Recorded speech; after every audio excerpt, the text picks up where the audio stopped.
हम पर अपनी कृपा दृष्टि रखने हेतु मेरे प्रभु शिव शंकर है यहाँ। माँ, क्या है प्रभु शिव का परिचय? पर हमें सदैव उन पर आस्था क्यों रखनी चाहिए? शिव वो शून्य है जिनसे समस्त ब्रह्मांड प्रकट हुआ। वो अनंत है, सर्वव्यापी है। वही सृजनकर्ता भी है, संहारक भी और विनाशक भी। सब कुछ उन्हीं से है पुत्र, किंतु मेरे अनुसार तो शिव ही सर्वोच्च है। सृष्टि में जीवन के आधार है, इसीलिए सदा स्मरण रखना पुत्र। प्रभु शिव में सदा आस्था और विश्वास रखना, फिर जो भी होगा उत्तम ही उत्तम होगा। मुझे प्रभु शिव शंकर में अनंत आस्था है माँ। जो भी होगा सदा उत्तम ही होगा।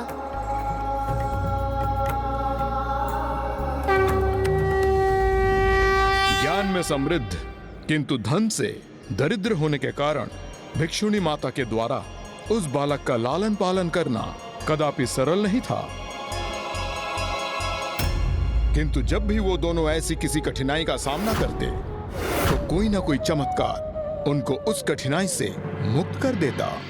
माँ, मुझे भूख लगी है माँ, कुछ खाने को दो ना माँ। कहाँ से लाऊं भोजन? कुछ भी तो अन्न नहीं है घर में पकाने के लिए। प्रसाद लाया हूं मैं।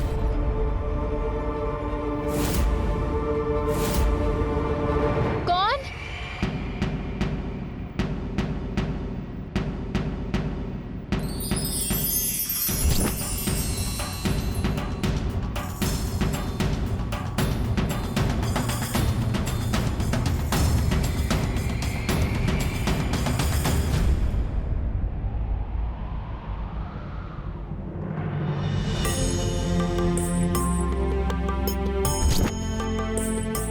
ये लो पुत्र, प्रभु का प्रसाद ग्रहण करो।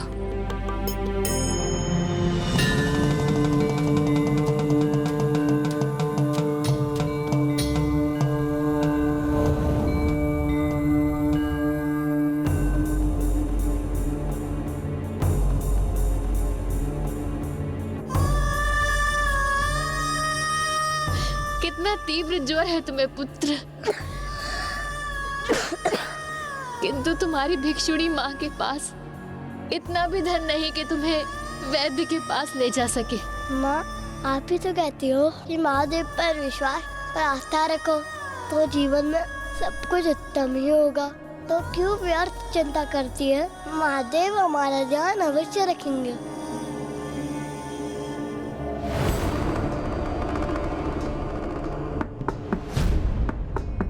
बाहर बहुत वर्षा हो रही है देवी, तो क्या मैं यहाँ आपके द्वार पर इस वर्षा के थमने की प्रतीक्षा कर सकता हूँ? मैं एक वैद्य हूँ, निकट के ग्राम के रुग्ण व्यक्ति का उपचार करने आया था।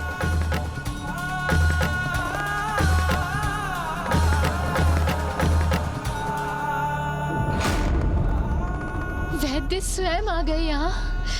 ये भी आप ही की कृपा है महादेव।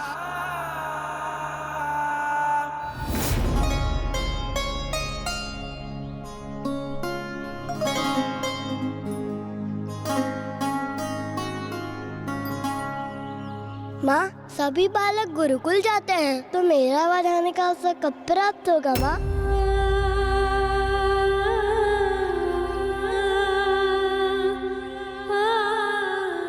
धन के अभाव में मैं तुम्हें गुरुकुल भी नहीं भेज सकती पुत्र। तुम्हारी माँ के पास गुरु दक्षिणा देने के लिए कुछ भी तो नहीं, वो रिक्त है। बताइए ना माँ, मैं कब जा सकूंगा गुरुकुल? जब महादेव की इच्छा होगी तब। चलो।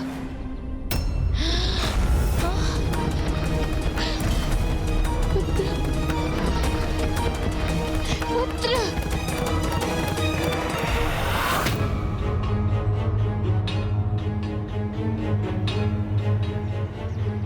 हमें क्षमा करें गुरुवर, हमने आपके अध्ययन अध्यापन में बाधा डाली। हम अभी चले जाते हैं। चलो पुत्र। कहाँ जा रहे हो तुम? तुम हमारे गुरुकुल में प्रवेश कर चुके हो, तो हमारे शिष्य हो।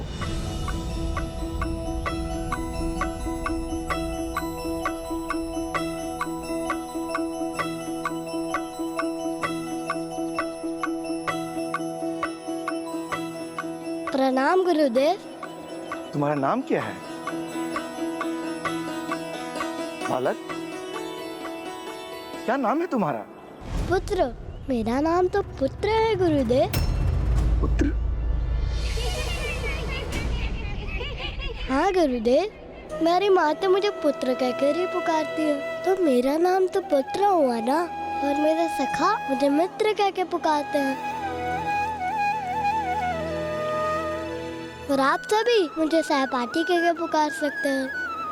इसीलिए पुत्र, मित्र, सहपाठी, शिष्य और शिव भक्त, यही मेरा नाम है। जो आपकी इच्छा हो आप उस नाम से पुकार लीजिए। तुम तो सर्वथा विलक्षण हो पुत्र। इसे धर्म के उस रहस्य का ज्ञान है जो तुम्हारी आयु में अन्य सभी से गुप्त रह जाता है। इसलिए समस्त संसार में जो तुम्हारा नाम प्रचलित होगा वो है धर्मगुप्त। आपको कोटि कोटि धन्यवाद गुरुदेव। ये तो मेरा सौभाग्य है कि मुझे मेरा नवीन नाम स्वयं मेरे गुरुदेव ने प्रदान किया।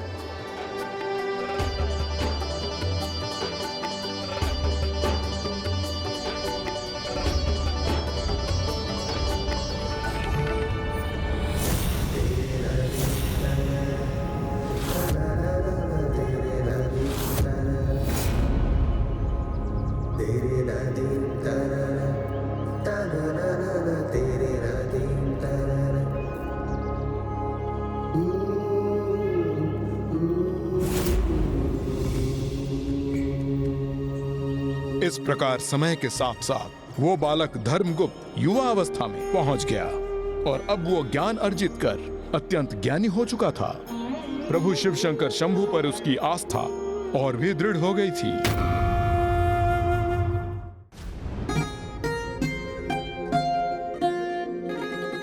मित्र, ये मार्ग अनुचित है, इस पर मत चलो। ये अनुचित मार्ग नहीं है मित्र, ये तो हमारे गृह के लिए सबसे छोटा रास्ता है। धर्मगुप्त, कदाचित तुम्हें ज्ञात नहीं, इस वन में राज विरोधी सशस्त्र दस्यु समूह घात लगाए हुए रहते हैं, और इसलिए इस मार्ग से जाना तो स्वयं संकट को आमंत्रित करने जैसा है। भानु, इस प्रकार भयभीत होने की आवश्यकता नहीं है। हमें विश्वास के साथ आगे बढ़ना चाहिए। मुझे तो प्रभु शिव शंकर में संपूर्ण विश्वास है, पूर्ण आस्था है। उनकी कृपा से जो भी होगा सर्वथा उत्तम ही होगा। यदि तुम भी उनमें वैसा ही विश्वास रखने में समर्थ हो तो मेरे साथ आओ, अन्यथा मैं अकेला ही आगे बढ़ जाऊंगा।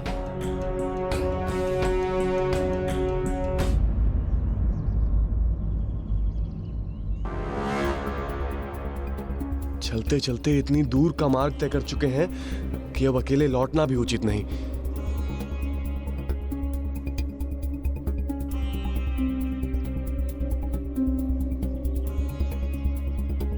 मित्र, अरे किस मूर्ख ने यहाँ इतनी सारी शिलाएं स्थित कर दी? कदाचित उसी ने मित्र जिसने यहाँ कुछ छिपाने का प्रयास किया है।